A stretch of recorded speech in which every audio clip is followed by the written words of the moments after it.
This story is our story, which so often goes untold. The story of those left sitting by the curb, waiting for a ride that may never arrive. The story of how so many disabled in Ontario are left stranded, idling. We live brighter lives on the darker side. Now my lack of ability is apparently that I'm not able to walk. I'm not able. So I decided I'm going to change this. I'm going to show people just how able I am. So in May of this year, I am taking this electric wheelchair right here, and I'm going to drive it all the way from London to Ottawa. And I'm doing this for a very specific reason. The trip is starting here, May 5th, City Hall, here in London, 9:30. If you're here, please come out, because we'd love to have your support. We're going to be heading off. It's going to take, the trip is going to be about 74 days, give or take.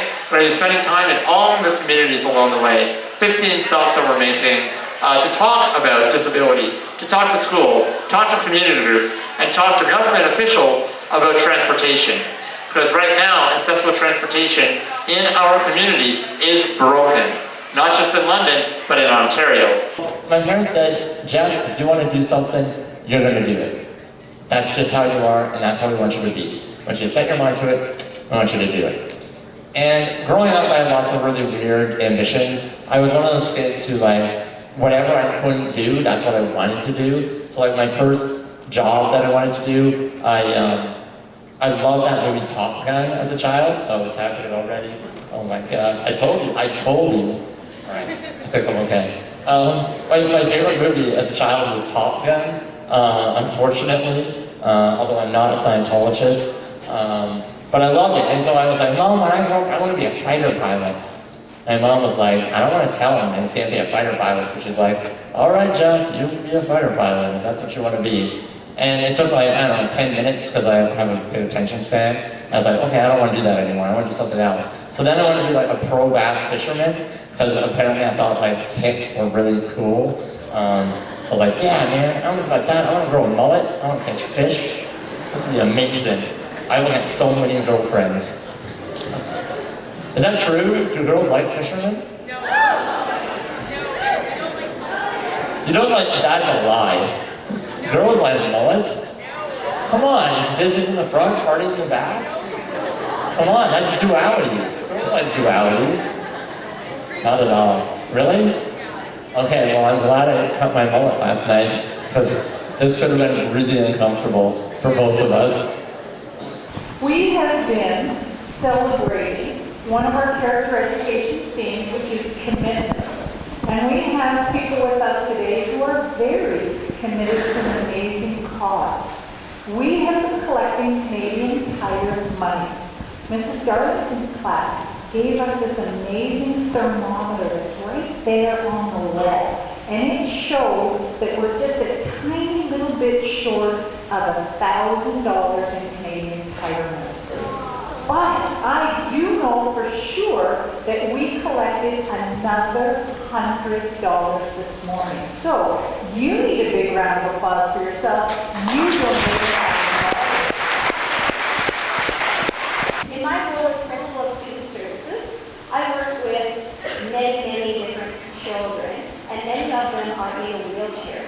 So Brittany's letter told me about your special guest today, Jeff, and about how he was going to be on a great journey traveling from London to Ottawa. And his mission, I think, is to develop awareness about some of the challenges that people who rely on wheelchairs have.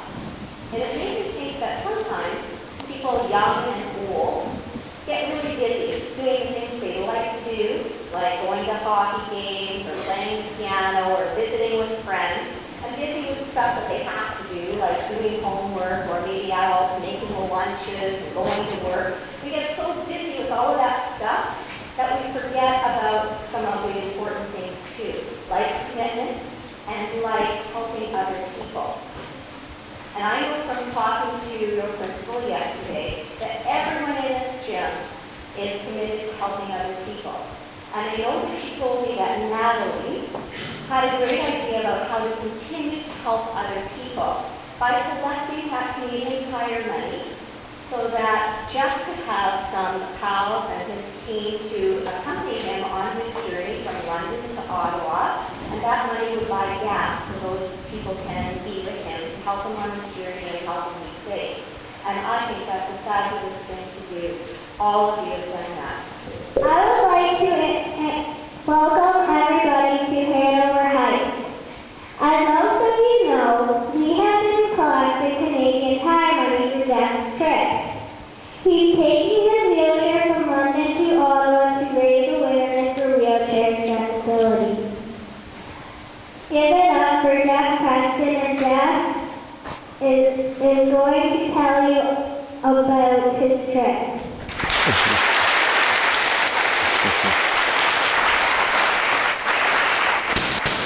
Thank you. Thank you. Thank you. How's everyone doing today? How you guys feeling? Oh, you gotta be louder than that. Come on, how you feeling? That is much better, much better. Good, well I am happy to be here. I'm so happy to be here. This has been the highlight of my month. I've been counting down the days to when I get to come here and see. That is a great sign, by the way. Thank you so much. That's, I feel like a rock star.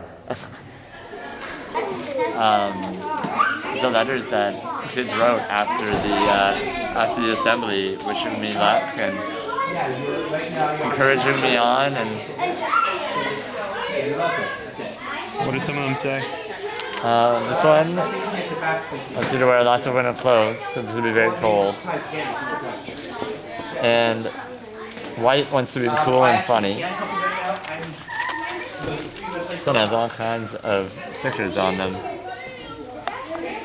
Jeff Preston is a student in the master's program at the University of Western Ontario, but he has a particular passion for changing the world too. This May he plans to drive his wheelchair from London to Ottawa to raise awareness about disability in general and the shoddy treatment that people with disabilities get from public transit in particular. That is one heck of a long ride, 650 kilometers from London to Ottawa. Jeff, what gave you the idea to do that? Probably a little bit of insanity on my side. Really, this all started in actually several different ways, and a lot of very interesting events that have happened to me. It all really started for me when I moved to London from my parents' house. I'm originally from Port Elgin, which is a small community, and I was with my parents there, and we had our own vehicle, so I was able to get around. I moved to London about 6 years ago to come to university, and I arrived and I had no ride. I had no way of getting around. I was introduced to the paratransit program. There were a few Union buses, a couple of cabs that were accessible, but in general, I was left really to my own devices. If I wanted to get somewhere and I needed to be there, I'm guaranteed I had to do it myself. So what I got thinking about, I was talking to some friends, and we were saying, you know, with the way transportation is right now, if somebody with a disability wants to get somewhere and they have to get there, they can't be late. How do they do it? And I said, well, you know, we drive ourselves. So I thought, you know, what better way to bring attention to this than to drive myself to Ottawa, to really to ride in solidarity with all those people across this province who are currently forced to do it themselves on a daily basis.